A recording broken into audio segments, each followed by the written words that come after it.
ಆಚಾರ್ಯರ ಒಂದೊಂದು ಮಾತು ಒಂದೊಂದು ಅಕ್ಷರ ಎಷ್ಟು ಉತ್ಕೃಷ್ಟವಾದದ್ದು ಅನ್ನೋದರ ಮಹಿಮೆಯನ್ನು ತಿಳಿಸ್ತಾ ಇದ್ದಾರೆ ಟೀಕಾಕೃತ್ಪಾದರು. ಅದರಂತೆ ರಾಯರು ಕೂಡ ಟೀಕಾಕೃತ್ಪಾದರ ಆ ಯಾವ ಅಕ್ಷರಗಳನ್ನು ಪರಿತ್ಯಾಗ ಮಾಡದೆ ಸಕ್ತಿರ್ನವೈ ಬಾಧಿತೆ ಅಂಥೇಳಿ ಟೀಕಾರಾಯರು ಆಚಾರ್ಯರನ್ನು ಕೊಂಡಾಡ್ತಾರೆ ಶ್ರೀಮನ್ ನ್ಯಾಯಸುಧೆಯಲ್ಲಿ. ಅಲ್ಲಿ ಹೇಳುವಾಗೂ ಕೂಡ ಸಕ್ತಿರ್ ನ ಬಾಧಿತೆ ಅಂತ ಇಷ್ಟೇ ಹೇಳಿದರೆ ಸಾಕಾಗ್ತಾ ಇತ್ತು. ಆದರೆ ಸ್ವಲ್ಪ ಮುಂದೆ ಹೋಗಿ ಟೀಕಾಕೃತ್ಪಾದರು ವೈ ಶಬ್ದವನ್ನು ಬಳಸಿದ್ದಾರೆ. ಸಕ್ತಿರ್ ನವೈ ಬಾಧಿತೆ ಅಂತ ಹೇಳ್ತಾರೆ. ಇದನ್ನು ವ್ಯರ್ಥ ಅಂತ ಹೇಳೋದಿಲ್ಲ. ನಮ್ಮಂಥವರಾಗಿದ್ದರೆ ಹೇಗೆ ಅರ್ಥ ಮಾಡ್ಕೊಳ್ತೇವೆ? ವೈ ಶಬ್ದ ಕೇವಲ ವಾಕ್ಯಾಲಂಕಾರಕ್ಕೋಸ್ಕರವಾಗಿ ಬಳಸಿದ್ದಾರೆ ಅಂತ ಅಂದುಬಿಡ್ತೇವೆ. ಆದರೆ ರಾಯರು ಹೇಳ್ತಾರೆ ಟೀಕಾಕೃತ್ಪಾದರು ಕೇವಲ ವಾಕ್ಯಾಲಂಕಾರಕ್ಕೋಸ್ಕರವಾಗಿ ವೈ ಶಬ್ದವನ್ನು ಬಳಸಿದ್ದಲ್ಲ, ಎರಡರ್ಥ ಇದೆ ಅದಕ್ಕೆ ಅಂತ ಸಾರ್ಥಕತೆಯನ್ನು ಎರಡು ರೀತಿಯ ಸೂಚನೆ ಮಾಡ್ತಾರೆ ಮಹಾನುಭಾವರು. ಹೇಳುವಾಗ ಒಂದರ್ಥ ಏವಕಾರ ಅಂಥೇಳಿ, ಯಾವ ಆಚಾರ್ಯರಿದ್ದಾರೆ ಅವರಿಗೆ ನಿಷಿದ್ಧವಾದಂತಹ ವಿಷಯದಲ್ಲಿ ಸಕ್ತಿ ನವೈ ಅಸ್ತಿ ಅಂಥೇಳಿ ಆಸಕ್ತಿನೇ ಇರೋದಿಲ್ಲ ಶ್ರೀಮದಾಚಾರ್ಯರಿಗೆ. ನಮಗೆಲ್ಲ ಹಾಗಲ್ಲ, ಎಲ್ಲ ಕಳಿಬೇಕು.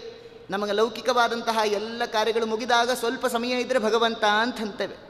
ಆದರೆ ಆಚಾರ್ಯರಿಗೆ ಹಾಗಲ್ಲ, ಭಗವಂತನೇ ದೊಡ್ಡ ಕೆಲಸ, ಇನ್ಯಾವುದು ಬೇರೆ ಕಾರ್ಯವೇ ಇಲ್ಲ ಅವರಿಗೆ. ಭಗವಂತನನ್ನು ನೆನೆಯೋದೇ ಆ ಮಹಾನುಭಾವರಿಗೆ ದೊಡ್ಡ ಕೆಲಸ.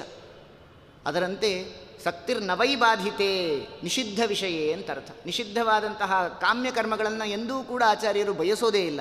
ಅದರಿಂದಾಗಿ ನವೈ ಅಸ್ತಿ ಅಥವಾ ನಿಷಿದ್ಧ ವಿಷಯೇ ಸಕ್ತಿ ನಾಸ್ತಿ ವೈ ಅಂತ ಹೀಗೆ ಅನ್ವಯವನ್ನು ಮಾಡಿದ್ದಾರೆ. ಒಂದು ಏವಕಾರದಲ್ಲಿ ಅರ್ಥವನ್ನು ಮಾಡಿದ್ರೆ ಇನ್ನೊಂದು ವೈ ಅನ್ನೋ ಶಬ್ದಕ್ಕೆ ಪ್ರಸಿದ್ಧ ಅಂತ ಅರ್ಥ ಮಾಡಿದ್ದಾರೆ. ನಿಷಿದ್ಧ ವಿಷಯೇ, ಯಾವುದು ನಿಷಿದ್ಧ ಕರ್ಮಗಳು ಅಂತ ಇದೆ ಜಗತ್ತಿನಲ್ಲಿ ಅಂಥದ್ರಲ್ಲಿ ಆಚಾರ್ಯರ ಮನಸ್ಸು ಹೋಗೋದೇ ಇಲ್ಲ ಅನ್ನುವಂಥದ್ದು ವೈ ಪ್ರಸಿದ್ಧವಾದಂಥ ಅರ್ಥವೇ. ಅದನ್ನು ಪ್ರತ್ಯೇಕವಾಗಿ ಬಿಡಿಸಿ ಬೇರೆ ಹೇಳಬೇಕಾ ಅಂಥೇಳಿ ರಾಯರು ಚಮತ್ಕಾರವನ್ನು ತೋರಿಸಿಕೊಟ್ಟಿದ್ದಾರೆ. ಒಂದೊಂದು ಅಕ್ಷರವನ್ನು ರಾಯರು ನಮಗೆ ತಿಳಿಸ್ಕೊಡ್ತಾರೆ ಅಂತ ಆದಾಗ ಎಷ್ಟು ಪರಮ ಜ್ಞಾನಿಗಳು ಅಂತ ನಾವು ಅರ್ಥ ಮಾಡ್ಕೊಳ್ಬೇಕು. ನಮಗೆ ರಾಯರು ಇವತ್ತಿಗೆ ಗೊತ್ತಾಗೋದಷ್ಟೇ, ಕೇಳಿದ್ದನ್ನೆಲ್ಲ ಕೊಡ್ತಾರೆ. ಏನು ಕೇಳಿದ್ರೂ ಕೊಡ್ತಾರೆ ರಾಯರು ಅಂತ ಅವರನ್ನು ಮೊರೆ ಹೋಗ್ತೇವೆ. ಆದರೆ ಜ್ಞಾನಿಗಳನ್ನು ನಾವು ಕೇಳಬೇಕಾಗಿರೋದೇ ಬೇರೆ ಅಂತ ಹೇಳ್ತಾರೆ. ಜ್ಞಾನಿಗಳನ್ನು ನಾವು ಕೇಳಬೇಕಾಗಿರೋದು ಪರಮಾತ್ಮನ ತತ್ವಜ್ಞಾನ ಇಷ್ಟೇ. ಅವ್ರು ಏನು ಕೇಳಿದ್ರೂ ಕೊಡ್ತಾರೆ. ಯಾಕೆ ಅಂತ ಹೇಳಿದ್ರೆ ಅವರಲ್ಲಿ ಕೆಲವೊಂದು ಪುಣ್ಯಗಳು ಅದು ಮೋಕ್ಷಕ್ಕೆ ಬಾಧಕವಾಗಿರುತ್ತೆ. ಆ ಮೋಕ್ಷಕ್ಕೆ ಬಾಧಕವಾದಂತಹ ಪುಣ್ಯಗಳನ್ನು ಅವ್ರು ಹಂಚಬೇಕಾಗಿದೆ ಮಹಾನುಭಾವರು. ಆದ್ದರಿಂದಾಗಿ ಆ ಎಲ್ಲ ಸಂಗ್ರಹಿತವಾದಂತಹ ಅನಿಷ್ಟ ಪುಣ್ಯಗಳು ಅಂತಿದೆ, ಆ ಪುಣ್ಯಗಳನ್ನೆಲ್ಲ ಅವರು ಕೇಳಿದವರಿಗೆ ಹಂಚಿಬಿಡ್ತಾರಂತೆ. ಆದರೆ ನಾವು ಆ ರೀತಿಯಾಗಿ ರಾಯರನ್ನು ಕೇಳುವಂಥದ್ದಲ್ಲ, ಕೇಳಬೇಕಾಗಿರೋದು ಪರಮಾತ್ಮನ ತತ್ವಜ್ಞಾನ. ಅದಕ್ಕೋಸ್ಕರವಾಗಿ ನಾವು ಹೀಗೆ ಪ್ರಾರ್ಥನೆ ಮಾಡಬೇಕು ಅಂತ ಹೇಳ್ತಾ ಇದ್ದಾರೆ. ಶಾಸ್ತ್ರದಲ್ಲೆಲ್ಲ ರಾಯರನ್ನು ಅನೇಕ ರೀತಿಯಿಂದ ಕೊಂಡಾಡ್ತಾ ಇದ್ದಾರೆ. ದಾಸರಾಯರಂತೂ ಮೇಲಿಂದ ಮೇಲೆ ಕೊಂಡಾಡ್ತಾರೆ.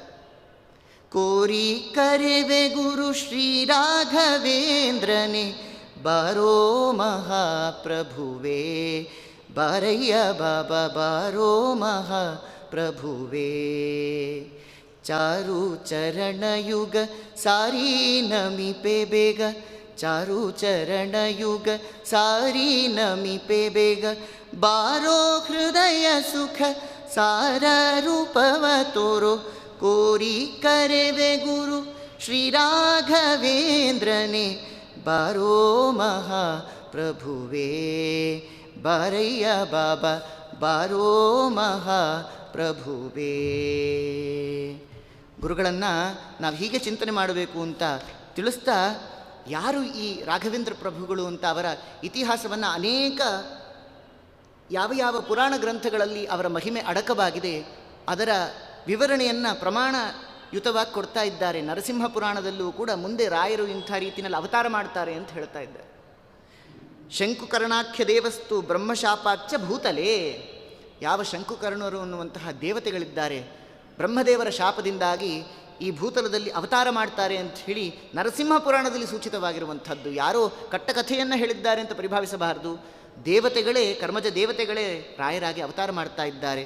ಪ್ರಹ್ಲಾದ ಇತಿ ವಿಖ್ಯಾತೋ ಭೂಭಾರ ಕ್ಷಪಣೇ ರತಃ.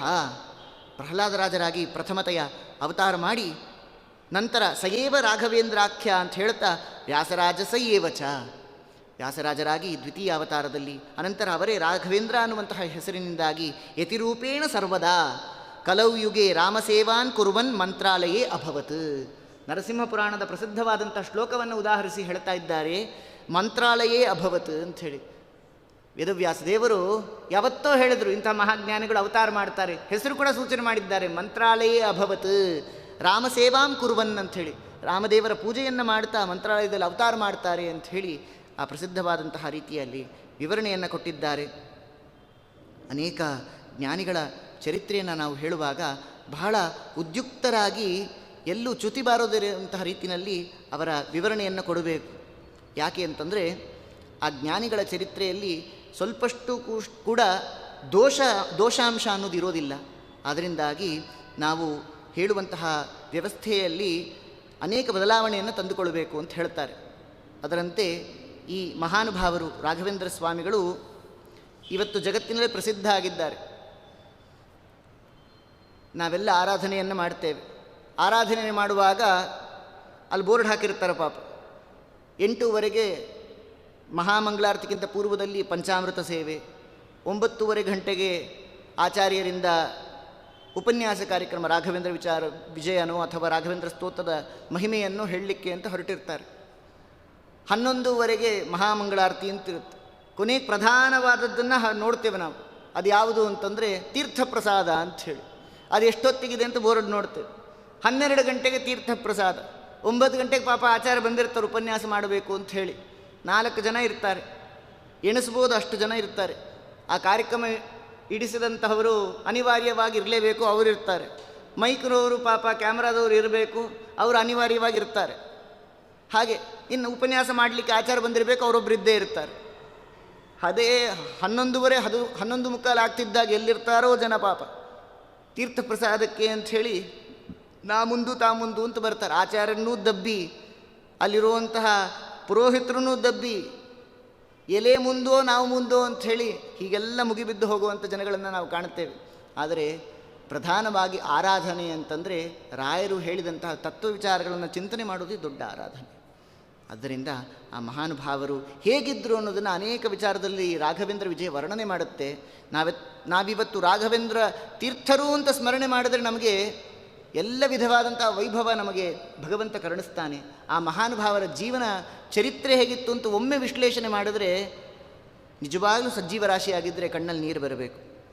ಅಷ್ಟು ಬಹಳ ಕಷ್ಟ ರೀತಿಯಲ್ಲಿ ಜೀವನವನ್ನು ನಡೆಸಿದ್ದಾರೆ. ಆದರೆ ಅವರಿಗೆ ಕಷ್ಟ ಅಂತ ಆಗಲಿಲ್ಲ. ಯಾಕೆ ಅಂತಂದರೆ ಭಗವಂತನ ಚಿಂತನೆ ಇದ್ದವರಿಗೆ ಚಿಂತೆ ಅನ್ನೋದೆಂದೂ ಕಾಡೋದಿಲ್ಲ ಅಂತ ಹೇಳ್ತಾರೆ. ಆದರೆ ನಮಗೆ ಚಿಂತೆ ಬಹಳ. ಯಾಕೆ ಅಂದರೆ ಭಗವಂತನ ಚಿಂತನೆ ನಮಗಿಲ್ಲ. ಅದರಿಂದಾಗಿ ಬಹಳಷ್ಟು ಚಿಂತೆ ನಮಗೆ ಜಗತ್ತಲ್ಲಿದೆ. ದಾಸರಾಯರಂದರು, ಅನುಗಾಲವು ಚಿಂತೆ ಜೀವಕ್ಕೆ, ಮನವು ಶ್ರೀರಂಗನೋಳ್ ಮೆಚ್ಚುವ ತನಕ, ಅನುಗಾಲವು ಚಿಂತೆ ಜೀವಕ್ಕೆ, ಮನವು ಶ್ರೀರಂಗನೋಳ್ ಮೆಚ್ಚುವ ತನಕ, ಸತಿಯಿದ್ದರೂ ಚಿಂತೆ ಸತಿಯಿಲ್ಲದ ಚಿಂತೆ, ಮತಿಹೀನ ಸತಿಯು ಆದರೂ ಚಿಂತೆ. ಕೆಲವ್ರಿಗೆ ಪಾಪ ಮದುವೆ ಆಗಿಲ್ಲ ಅಂತ ಚಿಂತೆ, ಇನ್ನು ಕೆಲವರು ಅವರು ಒಂದೇ ಚಿಂತೆ, ಮದುವೆ ಆಗಿಲ್ಲ ಅಂತ ಒಂದೇ ಚಿಂತೆ. ಮದುವೆ ಆದವರಿಗೆ ಅನುಭವಿಸಿದವರಿಗೆ ಗೊತ್ತು. ಹಾಗಾಗಿ ಮತಿಹೀನ ಸತಿಯು ಆದರೂ ಚಿಂತೆ ಅಂತ ಹೇಳಿ, ಪೃಥ್ವಿಯೊಳಗೆ ಸತಿ ಕಡು ಚಲ್ವೆಯಾದರೆ, ಪೃಥ್ವಿಯೊಳಗೆ ಸತಿ ಕಡು ಚಲ್ವೆಯಾದರೆ, ಮಿತಿ ಮೊದಲಿಲ್ಲದೆ ಮೋಹದ ಚಿಂತೆ. ನಾನು ಹೇಳ್ತೀನಿ, ಯಾರಾದರೂ ಕರ್ಕೊಂಡು ಹೊಟ್ಟೋದ್ರೆ ಏನು ಅಂಥೇಳಿ ಯಾವಾಗಲೂ ಅವಳದೇ ಚಿಂತೆ. ಒಟ್ಟು ಚಿಂತೆ ಜೀವನದಲ್ಲಿ ಎಲ್ಲ ರೀತಿಯಲ್ಲೂ ಚಿಂತೆ ಭಗವಂತ ಕೊಟ್ಟೇ ಇದ್ದಾನೆ ಜೀವರಾಶಿಗಳಿಗೆ. ಈ ಚಿಂತೆಯಿಂದ ನಾವು ನಿಶ್ಚಿಂತರಾಗಬೇಕು ಅಂದರೆ ಏನು ಮಾಡಬೇಕು ಅಂತ ಪುರಂದರದಾಸರು ಸೂಚನೆ ಮಾಡ್ತಾರೆ. ಬಡವನಾದರೂ ಚಿಂತೆ, ಬಲ್ಲಿದನಾಗೆ ಚಿಂತೆ, ಹಿಡಿಹೊನ್ನು ಕೈಯೊಳು ಇದ್ದರೂ ಚಿಂತೆ, ಪೊಡವಿಯೊಳಗೆ ನಮ್ಮ ಪುರಂದರ ವಿಠಲನ, ಪೊಡವಿಯೊಳಗೆ ನಮ್ಮ ಪುರಂದರ ವಿಠಲನ, ಬಿಡದೆ ಧ್ಯಾನಿಸು ಚಿಂತೆ ನಿಶ್ಚಿಂತೆ. ಪರಮಾತ್ಮನನ್ನು ಅವಿರತವಾಗಿ ಅವಿಚ್ಛಿನ್ನವಾಗಿ ನಾವು ಏಕಪ್ರಕಾರವಾಗಿ ಚಿಂತನೆಯನ್ನು ಮಾಡಿದಾಗ ಯಾವ ಚಿಂತೆಯೂ ಜೀವನದಲ್ಲಿ ನಮ್ಮನ್ನು ಕಾಡೋದಿಲ್ಲ ಅನ್ನುವಂಥ ಎಚ್ಚರಿಕೆಯನ್ನು ಕೊಡ್ತಾ ಇದ್ದಾರೆ. ಅದರಂತೆ ಈ ಮಹಾನುಭಾವರು ಮನಸ್ಸನ್ನು ಭಗವಂತನಲ್ಲಿ ಕೇಂದ್ರೀಕರಿಸಿದ್ದಾರೆ. ಆದ್ದರಿಂದ ಇವರಿಗೆ ಚಿಂತನೆ ಇದ್ದ ಕಾರಣ ಚಿಂತೆ ಇರಲಿಲ್ಲ ಜೀವನದಲ್ಲಿ ಅಂತ ಮಾತನ್ನು ಹೇಳ್ತಾ ಇದ್ದಾರೆ. ಅಬ್ಧಸ್ಯೇಕಂ ಪಶ್ಯತೋ ನಾಸ್ಯ ನವ್ಯಂ ಸ್ಥೂಲಂ ವಸ್ತ್ರಂ ಸಂತತಂ ಚಾಲ್ಪಮೂಲ್ಯಂ ನವ್ಯಂ ವಸ್ತ್ರಂ ನ್ಯವಸೂಕ್ಷ್ಮಂ ಕದಾಪಿ ಕ್ಷಾಮೋ ತಸ್ಮಿನ್ ಕಾ ಕಥಾ ಕಿಂಚನಸ್ಯ. ವರ್ಷವಿಡೀ ಒಂದೇ ಬಟ್ಟೆ ಪಾಪ ವೆಂಕಟನಾಥರಿಗೆ. ಒಂದು ಜೊತೆ ಹೊಸ ಬಟ್ಟೆಯನ್ನು ತೆಗೆದುಕೊಳ್ಳಿಕ್ಕೂ ಸಾಮರ್ಥ್ಯ ಇಲ್ಲ. ಇನ್ನು ಸುಂದರವಾದಂತಹ ಸೂಕ್ಷ್ಮವಾದಂತಹ ರೇಷ್ಮೆ ಬಟ್ಟೆಯನ್ನು ಎಲ್ಲಿ ಉಟ್ಕೊಳ್ಳಿಕ್ಕೆ ಸಾಮರ್ಥ್ಯ ಇದೆ ಅಂತ ಹೇಳ್ತಾ ಇದ್ದಾರೆ. ಇವತ್ತಿನ ದಿವಸ ರಾಯರನ್ನು ಪೂಜೆ ಮಾಡೋರಿಗಾಗಲಿ, ರಾಯರನ್ನು ಅನನ್ಯವಾಗಿ ಭಕ್ತಿ ಮಾಡಿದವರಿಗೆ ಎಷ್ಟು ಸಕಲ ಸಂಪತ್ತನ್ನು ಭಗವಂತ ಒದಗಿಸಿಕೊಡ್ತಾನೆ. ಆ ಮಹಾನುಭಾವರ ಪರಿಸ್ಥಿತಿ ಹೇಗಿತ್ತು ಒಮ್ಮೆ ಅವಲೋಕನ ಮಾಡಬೇಕು ಅಂತ ಹೇಳ್ತಾರೆ. ದೀಪಾವಳಿ ಮತ್ತು ಯುಗಾದಿ ಈ ಎಲ್ಲ ಸಂದರ್ಭಗಳಲ್ಲಿ ಅಭ್ಯಂಜನವನ್ನು ಮಾಡಿಕೊಳ್ಬೇಕು ಅಂತಿದೆ. ಅದಕ್ಕೆ ತೈಲ ಬೇಕು. ಅದಕ್ಕೆ ಹೇಳ್ತಾರೆ, ತೈಲಾಭ್ಯಂಗಂ ವತ್ಸರ್ಯೇಕವಾರಂ ನೈತಸ್ಯಾಸ್ತಿ ಪ್ರಾಜ್ಯಮಾನಂ ಕಥಂ ಸ್ಯಾತ್. ವರ್ಷಕ್ಕೆ ಒಂದು ಬಾರಿನಾದರೂ ತೈಲಾಭ್ಯಂಜನವನ್ನು ಮಾಡಿಕೊಳ್ಬೇಕು ಅಂತ ಶಾಸ್ತ್ರ. ಆದರೆ ಈ ಮಹಾನುಭಾವರಿಗೆ ಆ ತೈಲ ಎಲ್ಲಿಂದ ತರಬೇಕು? ತೈಲವೇ ಇಲ್ಲದೆ ಇದ್ದಂಥ ಪರಿಸ್ಥಿತಿನಲ್ಲಿ ತುಪ್ಪ ತರಲಿಕ್ಕೆ ಹೇಗೆ ಸಾಧ್ಯ? ಮನೇಲಿ ತುಪ್ಪ ಇದೆ ಅಂತ ಪ್ರತ್ಯೇಕವಾಗಿ ಹೇಳಬೇಕಾ ಅಂತ ಹೇಳ್ತಾರೆ ರಾಘವೇಂದ್ರ ವಿಜಯಕಾರ. ಇಷ್ಟು ದುಸ್ಥಿತಿ ಪಾಪ. ಕಾಲೇ ಕಾಲೇ ಲಭ್ಯತೇನಾಸ್ಯ ಭಕ್ತಂ. ಹೋಗಲಿ, ಊಟನಾದರೂ ಸರಿಯಾಗಿತ್ತ? ಯಾವಾಗಲೂ ಒಮ್ಮೆ ವಾರಕ್ಕೊಮ್ಮೆ ಸರಿಯಾದಂಥ ರೀತಿಯಲ್ಲಿ ಊಟ ಮಾಡ್ತಾಯಿದ್ರು. ಆದರೆ ಊಟ ಇದ್ದರೂ ಕೂಡ, ಆಹಾರ ದೊರಕಿದರೂ ಕೂಡ ಲಬ್ಧಂ ಚೇತ್ ತದ್ಭುಜ್ಯತೆ ಹಂತ ಭೂಮೌ.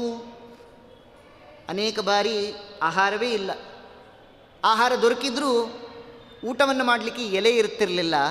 ಹಂತ ಭೂಮವು ಅಂತ ಹೇಳ್ತಾರೆ. ಭೂಮಿ ಮೇಲೆ ಎಲೆ ಇಲ್ಲದೆ ನೆಲದ ಮೇಲೆ ಕೂತು ಊಟ ಮಾಡ್ತಿದ್ರು ಅಂತಿರುವಾಗ ರಾಯರ ಯಾಕೆ ಇಷ್ಟೆಲ್ಲ ಮಾತುಗಳನ್ನು ರಾಘವೇಂದ್ರ ವಿಜಯದಲ್ಲಿ ಹೇಳ್ತಾರೆ ಅಂತಂದರೆ, ಜ್ಞಾನಿಗಳ ಜೀವನ ಚರಿತ್ರೆ ಹೇಗಿದೆ ಅಂತ ನಾವೊಮ್ಮೆ ಅವಲೋಕನ ಮಾಡಬೇಕು ಮಹಾನುಭಾವರದ್ದು. ನಾವಿಷ್ಟೆಲ್ಲ ವೈಭವಯುತವಾಗಿ ಜೀವನವನ್ನು ನಡೆಸ್ತೇವೆ, ಆದರೂ ಕೂಡ ಭಗವಂತನಿಂದ ವಿಸ್ಮೃತರಾಗಿರ್ತೇವೆ. ಆದರೆ ಆ ಮಹಾನುಭಾವರು ಇಷ್ಟೆಲ್ಲ ಕಷ್ಟ ಇದ್ದರೂ ಕೂಡ ಭಗವಂತನ ವಿಸ್ಮೃತಿ ಇರೋದಿಲ್ಲ. ಅದಕ್ಕೋಸ್ಕರ ಶಾಸ್ತ್ರಕಾರರಂತಾರೆ, ಯಾವುದು ಸಂಪತ್ತು ಯಾವುದು ವಿಪತ್ತು ಅಂತ ಹೇಳ್ತಾರೆ. ವಿಪತ್ ವಿಸ್ಮರಣಂ ವಿಷ್ಣೋಹೋ ಸಂಪತ್ ಸಂಸ್ಮರಣಂ ಹರೇಹೆ. ವಿಪತ್ತಂದರೆ ಯಾವುದು ಗೊತ್ತಾ? ಭಗವಂತನ ವಿಸ್ಮೃತಿಯೇ ದೊಡ್ಡ ವಿಪತ್ತು ಅಂತ ಹೇಳ್ತಾರೆ. ವಿಪತ್ ವಿಸ್ಮರಣಂ ವಿಷ್ಣೋಹೋ ಸಂಪತ್ ಸಂಸ್ಮರಣಂ ಹರೇಹೆ. ಯಾರು ಭಗವಂತನ ಸಂಸ್ಮರಣೆಯನ್ನು ಮಾಡ್ತಾರಲ್ಲ ಅದೇ ದೊಡ್ಡ ಸಂಪತ್ತು. ಆದರೆ ಯಾವ್ಯಾವುದನ್ನೋ ಸಂಪತ್ತು ಅಂತ ಅಂದ್ಕೊಳ್ತೇವೆ ನಾವು. ಅದು ಯಾವುದು ಸಂಪತ್ತಲ್ಲ. ನವೆಂಬರ್ 8ನೇ ತಾರೀಕು ಆದವ್ರಿಗೆ ಗೊತ್ತಾಗಿರುತ್ತೆ ಯಾರ್ಯಾರು ಸಂಪತ್ತನ್ನು ಯಾವ್ಯಾವುದನ್ನು ಸಂಪತ್ತು ಅಂತ ಅಂದುಕೊಂಡಿದ್ರು, ಯಾರ್ಯಾರ ಗತಿ ಏನೇನಾಯಿತು ಅಂತ ಹೇಳಿ. ಆವತ್ತಿನ ದಿವಸ ರಾತ್ರಿ ಯಾರಾದರೂ ಏನೂ ಯೋಚನೆ ಮಾಡದೆ ನಿಶ್ಚಿಂತರಾಗಿ ನಿದ್ರೆಯನ್ನು ಮಾಡಿದ್ರು ಅಂತಂದರೆ ಅವರೇ ಸಂಪದ್ಭರಿತರು ಅಂತ ಅರ್ಥ ಮಾಡಿಕೊಳ್ಬೇಕು ನಾವು. ಹೀಗಾಗಿದ್ದೆಲ್ಲ ಜಗತ್ತಲ್ಲಿ ನಾವು ಕಂಡಿದ್ದೇವೆ. ಆದರೂ ಕೂಡ ಅದನ್ನೇ ಸಂಪತ್ತು ಅಂತ ನಾವು ಅನುಭವಿಸ್ತೇವೆ ಅಂತ ಜಗತ್ತಲ್ಲಿ ಕಾಣುತ್ತೇವೆ. ಅದರಿಂದ ನಿಜವಾಗಲೂ ಯಾವುದು ಸಂಪತ್ತು ಅಂದರೆ ಪುರಂದರದಾಸರಂದರು, ಧರ್ಮವೆಂಬ ಸಂಬಳವ ಗಳಿಸಿಕೊಳ್ಳಿರೋ ಗಳಿಸಿಕೊಳ್ಳಿರೋ, ಪೆರ್ಮೆಯಿಂದ ದೇಹವ ನಂಬಬೇಡಿ ಕಾಣಿರೋ, ಧರ್ಮವೆಂಬ ಸಂಬಳವ ಗಳಿಸಿಕೊಳ್ಳಿರೋ ಗಳಿಸಿಕೊಳ್ಳಿರೋ. ಧರ್ಮ ಅನ್ನುವಂತಹ ಸಂಪತ್ತಿದೆಯಲ್ಲ ಅದೇ ದೊಡ್ಡ ಸಂಪತ್ತು. ಅದನ್ನು ಪಡೆದುಕೊಳ್ಳಿ ಅಂತ ಹೇಳ್ತಾರೆ. ಅತ್ತ ಅಡುಗೆ ಉಣಲು ಬಿಡನು ಕೊಟ್ಟ ಸಾಲ ಕೇಳ ಬಿಡನು, ಅತ್ತ ಅಡುಗೆ ಉಣಲು ಬಿಡನು ಕೊಟ್ಟ ಸಾಲ ಕೇಳ ಬಿಡನು, ಪೆಟ್ಟಿಗೆಯೋಳಿದ್ದ ಚಿನ್ನವ ತೊಟ್ಟೆನೆಂದರೆ ಯಮನು ಬಿಡನು, ಧರ್ಮವೆಂಬ. ಇರಪ್ಪ, ಅತ್ತ ಅಡುಗೆ ಉಣಲು ಬಿಡನು, ಬೇಕಾದಷ್ಟು ಅಡುಗೆ ಮಾಡಿಟ್ಟಿದ್ದೀನಿ, ಒಮ್ಮೆ ರುಚಿನಾದರೂ ನೋಡಿ ಬರ್ತೇನೆ ಅಂತ ಹೇಳಿದ್ರೆ ಯಮದೇವರು ಕಾಯ್ತಾರಾ? ಬೇಕಾದಷ್ಟು ಒಡವೆಗಳನ್ನು ಮಾಡಿಸಿಟ್ಟಿದ್ದೇನೆ, ಒಮ್ಮೆ ಆ ಒಡವೆಗಳನ್ನೆಲ್ಲ ಧಾರಣೆ ಮಾಡ್ಕೊಂಡು ಬರ್ತೇನೆ ಅಂತ ಹೇಳಿದ್ರೆ ಯಮದೇವರು ಕಾಯ್ತಾರಾ ಅಂತ ಪ್ರಶ್ನೆ ಮಾಡ್ತಾರೆ ಪುರಂದರದಾಸರು. ಹೀಗೆ ನಾಳೆ ಮಗನ ಮದುವೆ ಎಂದು ತಾಳು ಎಂದರೆ ಯಮನು ಬಿಡನು. ನಾಳೆ ಬೇಕಾದಷ್ಟು ದವಸ ಧಾನ್ಯಗಳನ್ನೆಲ್ಲ ತರಿಸಿಬಿಟ್ಟಿದ್ದೇನೆ, ಬಂಧು ಬಾಂಧವರನ್ನೆಲ್ಲ ಆಮಂತ್ರಣ ಕೊಟ್ಟಿದ್ದಾಗ ಹೋಗಿದೆ, ಅದರಿಂದಾಗಿ ಮದುವೆಯನ್ನು ಮುಂಜಿಯನ್ನು ಮುಗಿಸಿ ಬರ್ತೇನೆ ಅಂತ ಹೇಳಿದ್ರೆ ಯಮದೇವರು ಕಾಯ್ತಾರಾ? ಅದರಿಂದಾಗಿ ಯಾವುದನ್ನು ಸಂಪಾದನೆ ಮಾಡಬೇಕು ನಾವು? ಧರ್ಮವೆಂಬ ಸಂಬಳವ ಗಳಿಸಿಕೊಳ್ಳಿರು.